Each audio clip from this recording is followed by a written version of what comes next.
ছাত্র সমাজ সবাই যখন রাস্তায় নামছিল, এটা আমরা বলবো না যে ঢাকা ভার্সিটি কেন্দ্রিক ছাত্ররাই এটা গণঅভ্যুত্থানে অংশীদার, প্রাইভেট ভার্সিটি ছাত্র জনতা সবার অংশীদার এটা।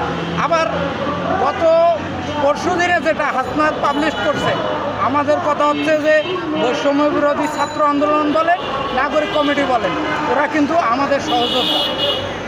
একটা সেনানিবাসে ডাক দিবে, হাসনাত সার্জিষ্টি মন্ত্রী হয়ে গেছে যে ওদের ডাক দিলে ওরা সেনানিবাসে কারো জানান না দিয়ে ওরা চলে যাবে।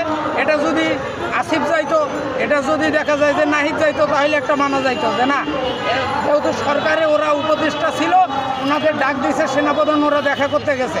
কিন্তু 13 তারিখ ডাক দিয়েছে, ওরা এখন এটা পাবলিশ করতেছে যে না, আমাদের ডাক দিয়ে বলছে যে তোমরা আওয়ামী লীগের সঙ্গে একাত্মতা পোষণ করো, ওরা নির্বাচনে আসো। তার মানে রাজনৈতিক দল বলেন, আমাদের ছাত্র সমাজের যারা রাজনৈতিক প্ল্যাটফর্ম তৈরি করে